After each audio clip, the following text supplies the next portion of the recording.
Selamat pagi, selamat siang, Bapak-Bapak dan Ibu dimanapun Bapak-Bapak dan Ibu berada pada hari ini. Sebelum kita mendengarkan firman Tuhan, marilah kita berdoa.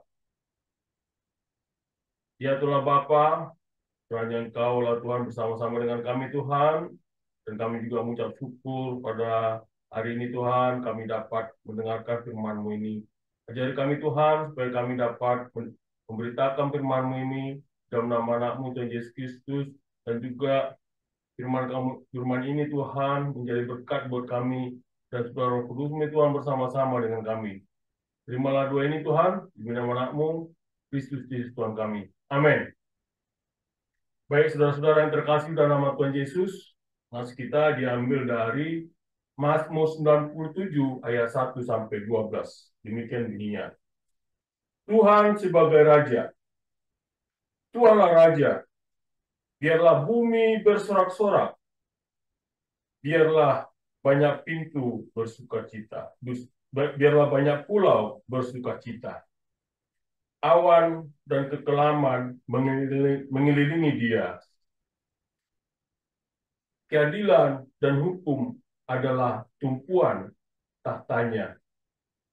Api menjalar di hadapannya dan menghanguskan para lawan di sekelilingnya. Kilat-kilatnya menyinari bumi. Dunia melihatnya dan gemetar. Gunung-gunung luluh seperti lilin di hadapan Tuhan. Di hadapan Tuhan seluruh bumi. Langit memberitakan keadilannya. Segala bangsa melihat kemuliaannya. Semua orang yang beribadah kepada patung akan mendapat malu. Demikian pula yang memenggakkan diri atas berhala-berhala. Segala ilah sujud menyembahnya. Sion mendengarnya dan bersuka cita. Putri-putri Yehuda bersorak-sorak oleh karena penghakiman-Mu, ya Tuhan. Sebab Engkaulah, ya Tuhan, yang maha tinggi di seluruh bumi. Engkau lebih mulia daripada segala ilah. Hai orang yang mengasihi Tuhan, bencilah kejahatan. Dia yang memelihara nyawa orang yang dikasihinya akan melepaskan mereka dari tangan orang fasik. Terang sudah terbit bagi orang benar, dan sukacita bagi orang yang tulus hati. Bersukacitalah kepada Tuhan, bersukacitalah karena Tuhan, hai orang-orang benar, dan pujilah namanya yang kudus. Demikianlah firman Tuhan, berbahagialah orang yang mendengar dan menyiarkannya. Amin. Saudara-saudara yang terkasih dalam nama Tuhan Yesus, kita tadi mendengarkan firman Tuhan dari Mazmur 97 ayat 1 sampai 12 ini. Bagaimana kita sebagai umat yang percaya untuk hidup dalam kekudusan, dan bagaimana kita penuh dengan sukacita di bawah pemerintahan Allah yang berdaulat, menyadari kemuliaan dan keadilannya. Dan juga kita di sini, kita diajarkan bagaimana kita menemukan penghiburan dalam masa-masa gelap melalui pengakuan akan kedaulatannya yang kekal. Saudara-saudara yang terkasih dalam nama Tuhan Yesus, saya mencoba sedikit menjelaskan bagaimana Mazmur 97 ayat 1 ini ketika mungkin Bapak-Bapak dan Ibu pernah mendengar yang bernama Winston Churchill. Dia adalah seorang Perdana Menteri Inggris pada saat itu. Di mana pada tahun 1942, ketika itu Jerman Nazi menguasai sebagian besar Eropa. Dan ketika pada saat itu, warga Inggris berkumpul setiap malam untuk mendengarkan siaran radio, di mana Winston Churchill selalu membangkitkan semangat para warganya. Winston Churchill selalu memberikan semangat kepada warga dari Inggris bahwa mereka jangan takut dan selalu berpegang dan juga mengakui dan juga selalu berpegang kepada Tuhan yang berdaulat. Dan mereka selalu mengingat firman Tuhan bahwa Tuhan itu Raja. Mazmur 97 ini dibuka dengan deklarasi yang tegas adalah Tuhan adalah Raja. Ini bukan suatu sekedar harapan masa depan, melainkan kenyataan yang hidup sekarang. Yahweh bertata, Tuhan bertata di atas segala ciptaan, di mana pemerintahannya melampaui kuasa politik dan kegelisahan dunia yang sementara. Dari sini kita belajar bahwa Mazmur ini memiliki nada nubuat yang mengarah pada penggenapan kosmis dalam Kristus. Kenapa? Karena pada Mazmur 97 ini adalah bersifat liturgis sekaligus eskatologis, di mana pemerintahan Allah sudah berlangsung dan akan tergenapi sepenuhnya kelak. Saudara-saudara terkasih dalam Tuhan Yesus, jika memang benar dalam kehidupan bapak-bapak dan ibu, Tuhan benar-benar memerintah, maka bagaimana bapak-bapak dan ibu seharusnya meresponnya? Nah, di sini diajari bahwa dalam Mazmur ini mengajak kita semuanya, mengajak kita para orang yang percaya untuk selalu bersukacita.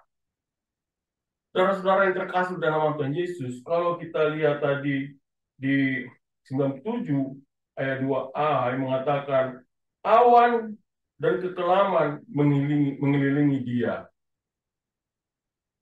Ini adalah sebagai ilustrasi seperti kabut di puncak gunung yang menutupi pemandangan. Namun ini membuat kita terpana bahwa kehadiran Allah begitu agung dan tersembunyi. Bukan karena ia jatuh, bukan karena ia jauh, tapi karena kemuliaannya tak terhingga untuk ditangkap sepenuhnya. Di dalam Mazmur ini juga kita bisa melihat bahwa hal ini adalah suatu liturgi bait suci yang menghubungkan penyembahan Israel dengan kekuasaan Allah atas semesta. Di dalam ini kita juga mempelajari mengingatkan bahwa di sini antara adalah menerjemahkannya kita adalah mengenai Gunung Sinai dan perjanjian Allah. Dan kalau di 2b mengatakan keadilan dan hukum adalah tumpuan tahtanya. Nah, di sini kita tahu bahwa di dalam dunia di mana keadilan sering tampak tertunda atau tidak hadir. Nah, di dalam Mazmur ini 97 ini mengingatkan bahwa keadilan bukan sekedar preferensi Allah. Dan ini adalah sebagai dasar pemerintahan Allah. Kalau kita lihat dibaca di ayat 3 dan 6 sampai 6, mengatakan api menjalar di hadapannya dan menghanguskan para lawan di sekelilingnya. Ayat 4, kilat-kilatnya menyinari bumi, dunia melihatnya dan gemetar. Gunung-gunung luluh seperti lilin di hadapan Tuhan. Di hadapan Tuhan seluruh bumi. Langit memberitakan keadilannya. Segala bangsa melihat kemuliaannya. Saudara-saudara yang terkasih dalam nama Tuhan Yesus. Api, kilat, dan bumi yang gemetar. Bukan hanya metafora. Di sini bahwa diajarkan saksi kosmis akan kehadiran Allah. Dan ini juga dicatat bahwa alam menjadi paduan suara semesta yang memberitakan kemuliaan Tuhan. Nah, bapak-bapak dan ibu, sekarang apakah bapak-bapak dan ibu sedang berada dalam kegelapan dan merasa Tuhan tidak hadir? Nah, di Mazmur 97 ini meyakinkan kita, meski tersembunyi dalam awan, Allah tetap hadir, bertata dengan kuasa, keadilan, dan kemuliaan. Oleh karena itu, bapak-bapak dan ibu, bagaimana ketika kalau orang-orang yang menolak Allah? Nah, Mazmur ini jelas menjelaskan bahwa penyembahan berhala akan ditelanjangi dan sukacita sejati hanya milik orang benar. Kalau kita teruskan di ayat 7 sampai 9, saudara-saudara, semua orang yang beribadah kepada patung akan mendapat malu. Demikian pula yang memegahkan diri atas berhala-berhala. Segala ilah sujud menyembahnya. Sion mendengarnya dan bersukacita. Putri-putri Yehuda bersorak-sorak oleh karena penghakiman-Mu, ya Tuhan. Sebab Engkaulah ya Tuhan yang maha tinggi di seluruh bumi. Engkau jauh lebih mulia daripada segala ilah. Di sini kita diajarkan bahwa kehancuran adalah ketika ada penyembahan terhadap berhala. Nah, saudara-saudara terkasih dalam Tuhan Yesus, mungkin bapak-bapak melihat bahwa bagaimana penyembahan berhala itu sendiri. Di dunia ini sangat banyak orang memuja kekuasaan, memuja kekayaan, ketenaran, bahkan religiusitas yang palsu. Nah, semua hal tersebut akan direndahkan di hadapan kemuliaan Allah. Di Mazmur ini juga kita belajar bahwa Bapak gereja seperti Hilarus dari Poitiers bahwa melihat ayat ini sebagai nubuat yang tergenapi dalam Kristus, di mana melalui salib dan kebangkitan Kristus mengalahkan semua kuasa dan penguasa. Di sini saudara-saudara yang terkasih dalam Tuhan Yesus, bagaimana coba bapak-bapak bayangkan seseorang mengabdikan hidupnya untuk karir, hanya untuk ditinggalkan oleh sistem perusahaan. Dia terlalu sibuk di dalam pekerjaannya. Apakah itu bukan berhala? Nah, kejatuhan berhala modern ini menunjukkan bahwa hanya Allah yang layak dan dapat memegang nilai hidup kita secara total. Kalau kita lihat tadi di ayat 7b mengatakan tentang demikian pula yang memegahkan diri atas berhala-berhala. Segala ilah sujud menyembahnya. Ini adalah sebagai liturgi profetik kosmis. Nah, istilah Allah huruf kecil yaitu menunjukkan para makhluk surgawi atau penguasa dunia. Mereka semua tunduk pada kedaulatan Allah. Bayangkan bapak-bapak dan ibu, semua ilah lain tunduk kepada kedaulatan Allah. Oleh karena itu, tidak ada sistem, ideologi, atau pemimpin yang dapat berdiri lebih tinggi dari pemerintah Allah. Oleh karena itu, kita dipanggil untuk menilai semua kesetiaan duniawi dalam terang supremasi Kristus. Kalau kita lihat lagi di ayat 8, dikatakan, Sion mendengarnya dan bersukacita. Dan putri-putri Yehuda bersorak-sorak oleh karena penghakiman-Mu, ya Tuhan. Ini adalah satu refleksi Allah. Bukan karena keadaannya nyaman, tapi karena keadilan Allah. Penghakimannya bukan sembarangan, melainkan mendirikan kebenaran dan damai sejahtera. Oleh karena itu, bapak-bapak dan ibu, mari kita bangun sukacita yang bersumber dari keadilan moral Allah. Yaitu apa? Yaitu sukacita Kristen yang sejati, tumbuh, dan keyakinan bahwa Allah memerintah dengan setia, bukan dari situasi dunia ini. Di sini kita diajarkan bahwa kita jangan terlena di dalam keadaan pekerjaan kita sehari-hari, sehingga kita melupakan Tuhan. Nah, kita coba dengarkan ketika seorang tahanan yang tidak bersalah akhirnya dibebaskan setelah bertahun-tahun, apa yang terjadi? Tentu akan muncul sukacita yang timbul.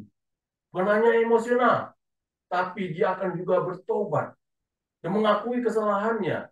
Dan dia merasa bahwa di dalam hal ini dia mendapat cobaan itu membuat dia menjadi orang yang baik dan orang yang benar.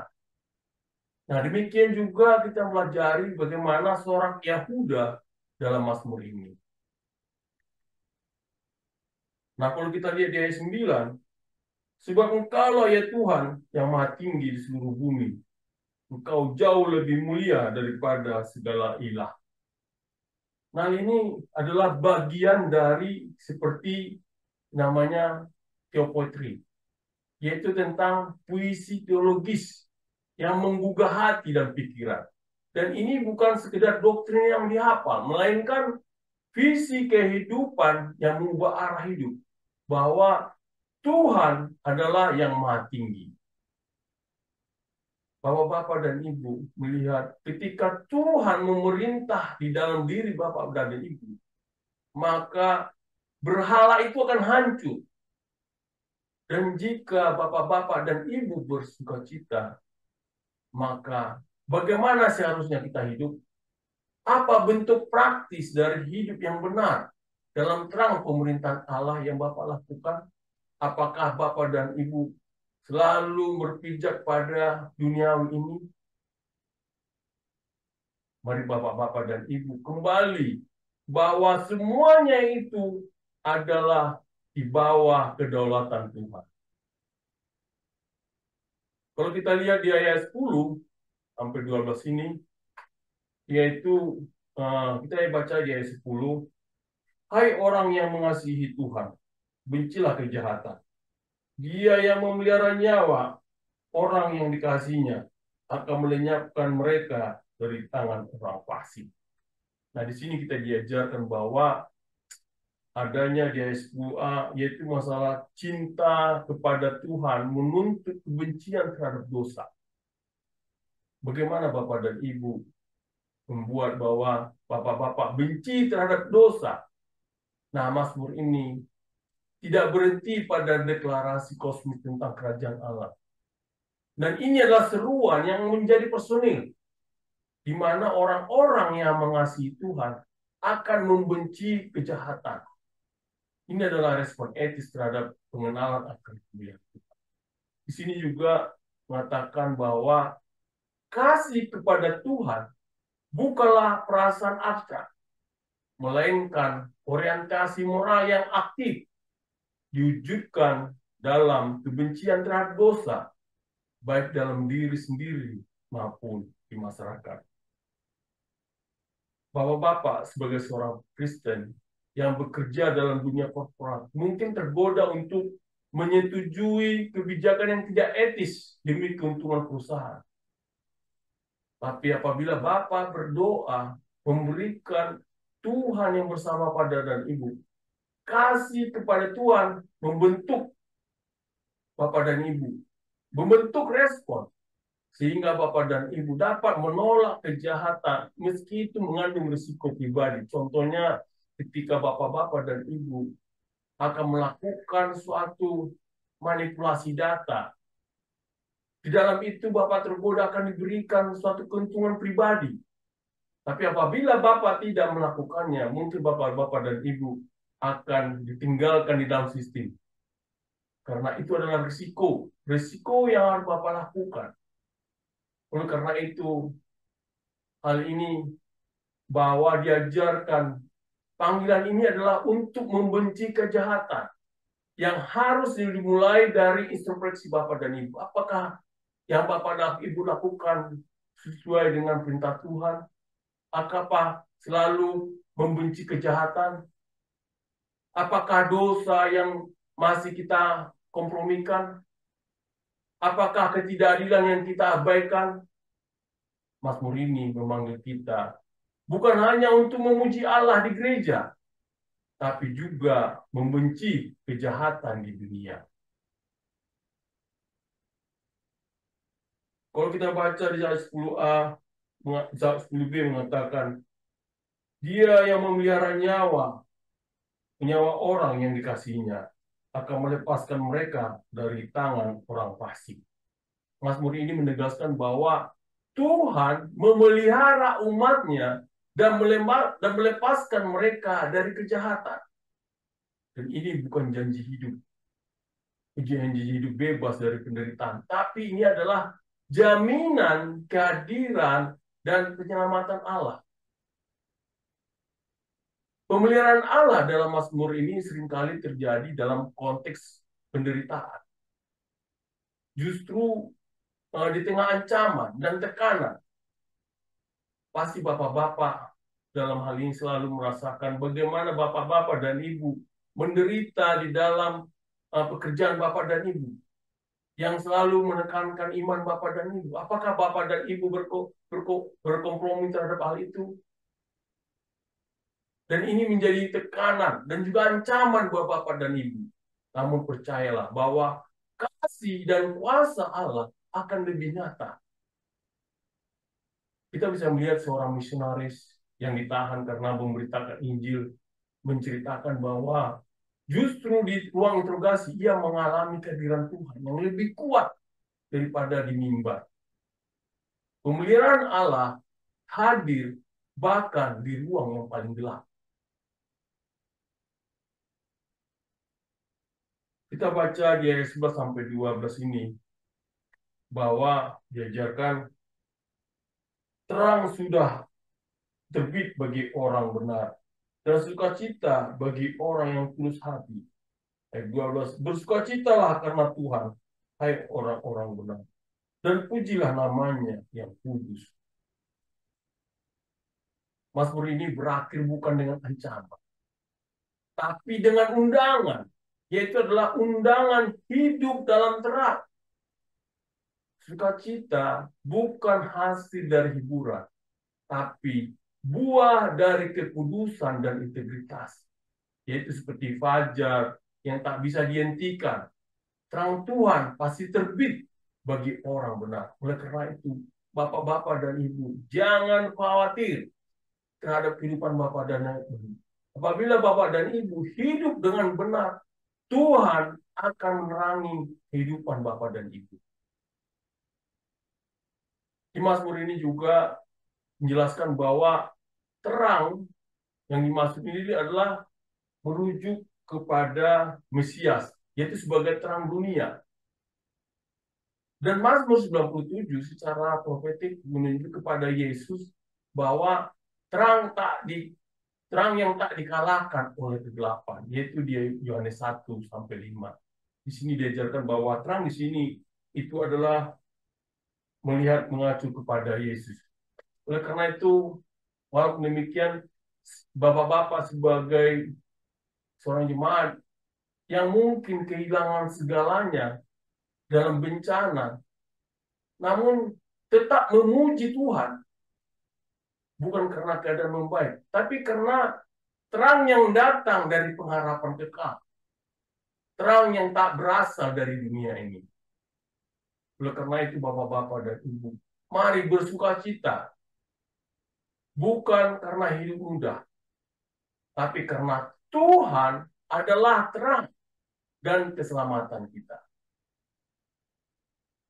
Oleh karena itu, mari kita menyatakan syukur, bukan dengan hanya bibir, tapi dengan hidup yang berakar pada kekudusan. Saudara-saudara yang terkasih dalam Tuhan Yesus, di Mazmur 97 ini kita diajarkan bahwa ini adalah liturgi kerajaan. Bukan hanya tentang Allah yang memerintah dari surga, tapi Allah yang menuntut respons dari bumi, dari sukacita, dari kebencian terhadap dosa. Orang benar.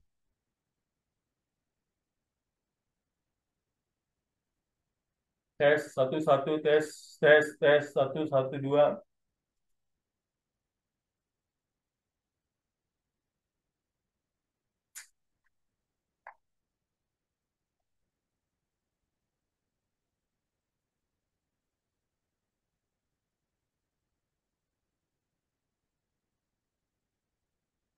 Saudara-saudara yang terkasih dalam nama Tuhan Yesus, Mazmur 97 ini kita diajarkan bahwa ini adalah liturgi kerajaan. Bukan hanya tentang Allah yang memerintah dari surga, tapi Allah yang menuntut respon Bapak dan Ibu, yaitu adalah sukacita dan juga kebencian terhadap dosa dan hidup yang dikuduskan. Di Mazmur ini memanggil kita untuk bersujud dan memanggil kita menjadi orang benar untuk dapat bersinar. Bapak-bapak dan ibu yang terkasih dalam nama Tuhan Yesus, dunia ini adalah dunia yang gelap. Mari menjadi orang-orang yang berjalan dalam terang Tuhan. Ketika dunia mencari ilah-ilah baru dan teknologi hingga kekuasaan, mari Bapak dan Ibu tetap berpegang pada satu Raja, Tuhan yang memerintah. Amin. Mari kita berdoa. Ya Tuhan Bapa, terima kasih Tuhan, kami telah mendengarkan firman-Mu. Ya Tuhan Bapa, ajari kami Tuhan, supaya Engkau selalu berdaulat dalam kehidupan kami. Supaya kami Tuhan selalu bersujud, dan Engkaulah Raja kami ya Tuhan. Ya Tuhan Bapa, semuanya ini Tuhan kami serahkan kepadamu, dalam nama-Mu, Tuhan Yesus Kristus Tuhan kami. Amin.